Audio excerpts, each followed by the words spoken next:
이 시간도 성삼일체 하나님께만 영광과 존귀와 감사와 찬양을 올려드립니다. 여전히 우리와 늘 함께하여 주셔서 오늘도 변함없이 매일 경건의 시간으로 하루를 마무리하며 하나님과 친밀한 교제를 나눌 수 있도록 우리를 이 시간으로 불러주시니 참 감사합니다. 하나님의 보존하시는 은혜와 사랑을 날마다 깊이 생각하오니 오늘도 변함없이 우리 하나님만 생각하기 원합니다. 각박하고 거친 광야와 같은 세상에서 시대와 환경과 시대적 조류를 탓하지 않게 하시고 늘 하나님 앞에서 죄를 멀리하고 의와 거룩을 이루는 삶을 살기 원합니다. 우리 하나님을 영화롭게 하고 영원토록 즐거워하며 살기 원합니다. 이 시간도 오직 그리스도의 보혈의 공로를 의지하며 지금도 이후에도 하나님께 나아가기를 원합니다. 우리를 긍휼히 여겨주시고 의와 거룩과 경건의 삶으로 의의 길로 행하게 하시며 성령의 인도하심을 따라서 늘 성령 충만하게 하옵소서. 이 시간도 여러 상황과 환경에 놓여있는 하늘 가족들의 삶을 기억해 주시고 보살펴 주시고 또한 인도하시기를 원하오며 이 경건의 시간을 주관하여 주시옵소서. 성령께서 이 시간 우리의 입술과 마음을 조명하여 주셔서 전하는 자와 듣는 자가 아울러 은혜 받게 하여 주시옵소서. 거룩하신 우리 주 예수 그리스도 이름으로 기도합니다. 아멘. 찬송가 갑자기 생각난 찬송이 있어서 그걸 좀 부르도록 하겠습니다. 통일 찬송가 487장, 새 찬송가 369장입니다.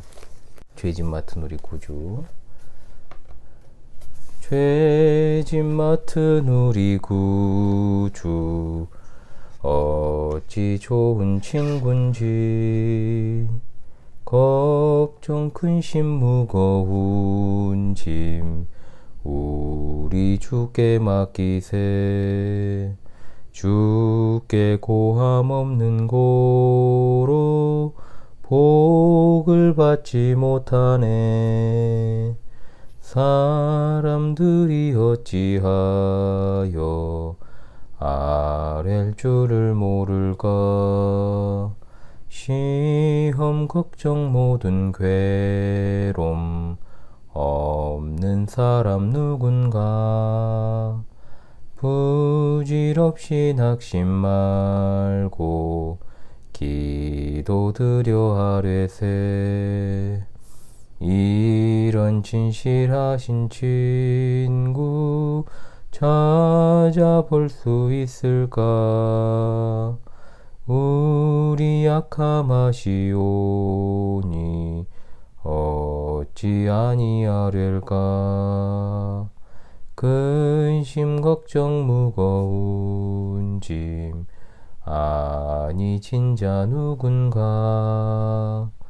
피난처는 우리 예수 주께 기도드리세. 세상 친구 멸시하고 너를 조롱하여도 예수 품에 안기어서 참된 위로 받겠네. 아멘. 아멘. 자, 하나님 말씀 계속 이어서 사도행전 보겠습니다. 사도행전 16장 16절로 24절의 말씀입니다. 사도행전 16장 16절로 24절의 말씀을 제가 낭독합니다. 우리가 기도하는 곳에 가다가 점치는 귀신 들린 여종 하나를 만나니 점으로 그 주인들에게 큰 이익을 주는 자라. 그가 바울과 우리를 따라와 소리질러 이르되 이 사람들은 지극히 높은 하나님의 종으로서 구원의 길을 너희에게 전하는 자라 하며 이같이 여러 날을 하는지라. 바울이 심히 괴로워하여 돌이켜 그 귀신에게 이르되 예수 그리스도 이름으로 내가 내게 명하노니 그에게서 나오라 하니 귀신이 즉시 나오니라. 여종의 주인들은 자기 수익의 소망이 끊어진 것을 보고 바울과 실라를 붙잡아 장터로 관리들에게 끌어갔다가 상관들 앞에 데리고 와서 말하되 이 사람들이 유대인인데 우리 성을 심히 요란하게 하여 로마 사람인 우리가 받지도 못하고 행하지도 못할 풍속을 전한다 하거늘 무리가 일제 일어나 고발하니 상관들이 옷을 찢어 벗기고 매로 치라 하여 많이 친 후에 옥에 가두고 간수에게 명하여 든든히 지키라 하니 그가 이러한 명령을 받아 그들을 깊은 옥에 가두고 그 발을 착고에 든든히 채웠더니. 아멘. 예, 16장에 이제 마지막에 등장하는 사건이 나옵니다. 자, 이 사건은 바로 바울과 실라가 빌립보 감옥에 갇힌 사실입니다. 오늘과 내일 이 부분을 좀 살피겠습니다. 16절에 우리가 기도하는 곳에 가다가 라고 한 건 복음이 증거되고 교회가 불어나고 있다는 것을 암시합니다. 많은 이들이 주님의 복음을 영접하고 상당한 숫자로 교회가 불어나고 있는 가운데 역시 사탄은 그러한 일을 그저 넘어갈 리가 없습니다. 빌립보에 사는 점치는 귀신 들린 여종이 하나 있었습니다. 예나 지금이나 점쟁이들은 많지만 특별히 이 당시 이 귀신 들린 여종은 바울 일행을 방해하는 데 사용된 여종이었습니다. 이 여종은 악한 영에게 사로잡혀 징조들을 해석하고 미래를 점치게 하는 등의 일을 해서 자신의 주인들의 주 수입원이 되었습니다. 주인은 이러한 여종의 불행한 상황을 이용해서 자기의 이득을 챙겼던 것입니다. 그런데 17절에 본 이 귀신 들린 여종이 하는 말이 이렇습니다. 이 사람들은 지극히 높은 하나님의 종으로서 구원의 길을 너희에게 전하는 자라. 자, 분명 여종은 귀신 들린 자입니다. 그런데 악한 영에 의하여 그런 말을 하고 있지만 이 말은 여러분 틀림없는 사실이라는 걸 알 수 있죠. 그렇다면 왜 마귀는 그런 사실을 떠들게 해서 바울 일행을 곤란하게 만들었을까요? 이것이 바로 마귀의 강교함입니다.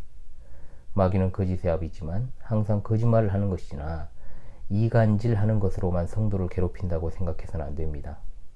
마귀는 은밀히 옳은 말을 하는 척하며 성도를 공경에 처하게 하고 더 큰 손상을 끼치게 하려는 아주 간악한 자입니다.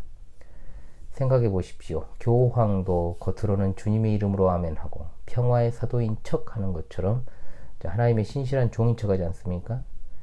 그러나 실상은 사탄을 숭배하는 프리메이슨과 제스위트의 수장으로 양의 탈을 쓴 일일 뿐입니다. 여종으로 하여금 이런 옳은 말을 하게 하여 바울로 하여금 그것을 인정하게 만들면 어떻게 되겠습니까? 이제 올무에 빠지는 겁니다.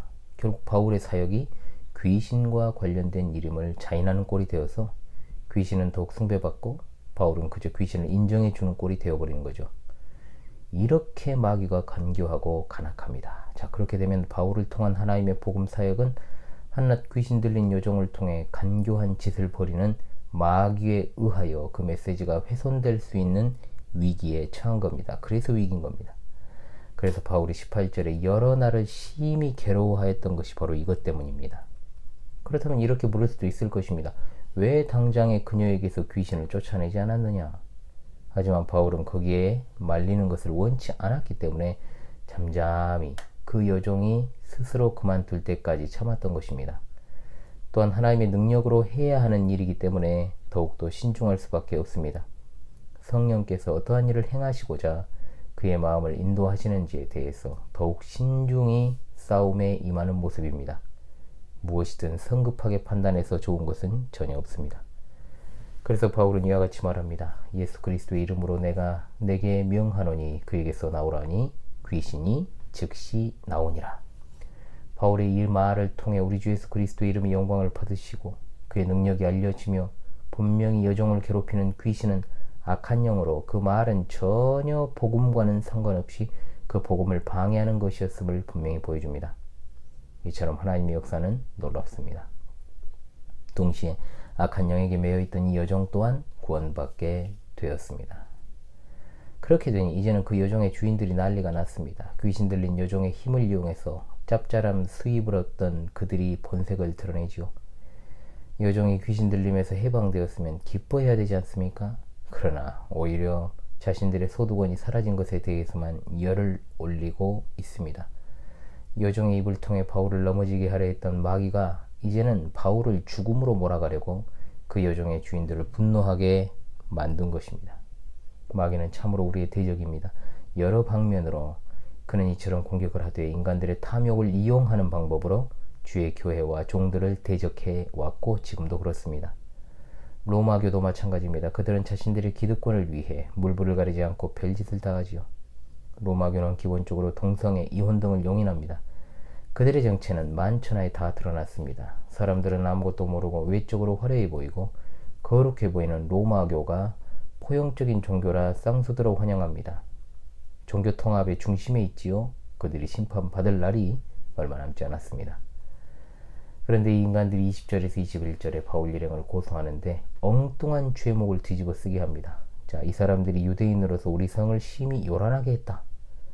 당시에 로마인들에게 있어 유대인들에 대한 평판이 좋지 않았으므로 유대인임을 먼저 드러냈고 그 다음으로 공중 도덕을 문란하게 했고 마지막으로 치안을 방해했다라는 식의 죄목으로 이들을 고소한 것입니다. 이 말을 들은 상관 즉 총독들은 그 고소를 접수하겠지요. 이들의 임무가 외국 종교에 대해 법을 집행하고 치안 유지를 담당하는 것이었기 때문입니다. 사실 이런 것을 보면 참으로 우리 주님의 전철을 그대로 그의 제자들이 밟고 있다는 것을 생각할 수밖에 없습니다. 우리 주님도 터무니없는 주장에 의해 수치와 멸시를 당하셨습니다. 믿는 사람들은 구설수에 오르기도 하고 이간을 당하여서 다른 사람에게 미움을 사기도 하며 또 독특하게 신앙생활을 한다 하고 관종 취급을 받는 등의 여러 가지 힘든 일이 있습니다. 주님의 이름을 위해 고난당하는 것은 신자로서 어찌 보면 당연한 일이지만 우리는 주님과 사도들의 행적을 통해서 위로받으며 살아야 할 줄로 압니다. 22절에 그리고 나서 무리가 일찍 일어나 고발하고 나서 옷을 찢어벗기고 매로 치라 했습니다. 귀신 들린 여종을 돈벌이 수단으로 삼던 양아치들이 소란을 일으키니 사람들이 정말로 떼거리로 몰려드는 모습은 교회나 그리스도인들에 대해서 무작정 달려드는 안티 기독교들의 악플 공세를 마치 보는 듯합니다. 그들의 행동은 이처럼 억제가 어렵습니다. 다른 일에 있어서는 잠잠한 사람들이 교회와 관련된 일이라면 물불 가리지 않고 덤벼들고 난리를 치는 것이 과연 그들 스스로가 해낸 일일까요? 이것은 사탄이 다 그 배후에서 그들을 조종하기 때문입니다. 여기서 매는 나무로 된 막대기 몇 개를 한데 묶어놓은 것입니다. 바울은 이런 일이 3번이나 있었다고 고린도후서에서 밝히고 있죠. 물론 그것도 고린도후서를 쓸 때까지 3번이었습니다. 복음을 전하다 두들겨 맞고 다니는 건 다반사죠. 이미 우리가 봤듯 루스드라에서는 돌팔매질을 당해서 죽을 위기를 맞은 때도 있었습니다. 그리고 나서 이제 옥에 갇히게 됩니다. 간수에게 명하여 든든히 지키라고 했습니다. 설마 여기서 이 간수가 이 다음 이야기의 주인공이 될지 누가 알았겠습니까? 이미 사도행전 12장에서 베드로가 초자연적인 하나님의 섭리로 옥문을 탈출한 사건이 있었습니다. 이런 소문들이 퍼졌을 가능성도 있습니다. 그래서 가장 깊은 곳에 가두고 그 발을 착고에 든든히 채웠다. 착고는 2개 얽힌 나무 토막에 구멍 2개를 뚫고 거기에 2 발목을 고정시켜서 이제 새로 된 자물쇠로 채우게 되어 있는 그런 장치입니다. 이런 착고를 죄수들의 발목에 하나, 다른 하나는 손목에 채웠습니다. 때로는 이제 손목과 발목을 한데 묶기도 했습니다. 바울과 실라는 범죄한 자들도 아니고 그야말로 온화한 인물들이었음에도 불구하고 절대적인 안전을 위해 가장 위험한 중죄인들에게 채우는 착고를 차게 된 것입니다. 자, 주님의 종 바울과 실라는 어떻게 될까요? 다음 시간에 계속해서 살피도록 하겠습니다. 기도합니다. 오늘 하루도 우리와 변함없이 동행하여 주신 하나님, 여러 가지로 복음을 전하는 가운데 환난당하는 사도들의 삶을 통해 오늘날 믿음을 지키기 위해 고난당하는 성도들의 삶을 기억하시고 어디에 있든 무엇을 하든 하나님만 의지하게 하시기를 원합니다. 오늘 하루도 이렇게 마무리합니다. 이 밤에도 하나님 주시는 평안함 가운데 잠자리에 들고자 오니 하나님께서 쉼을 주심으로 평안하게 눕고 일어나며 우리 사랑하는 하늘 가족들을 일일이 어루만져 주시고 지쳐 씨름하는 이들에게 힘과 능력, 싸울 동력이 필요한 이에게 싸울 수 있는 용기와 지혜를, 치료와 회복이 필요한 이에게 늘 위로와 소망과 회복의 역사를 주시기를 원합니다. 매일 경건의 시간에 함께하는 하늘 가족들을 돌보아 주시고 피로를 채우시고 이 세상을 살아갈 때 자족하는 삶으로 하나님께 영광을 돌리기 원합니다. 모든 근심과 염려를 우리 주님께 맡기오며 속히 오실 우리 주 예수 그리스도 이름으로 기도합니다. 아멘.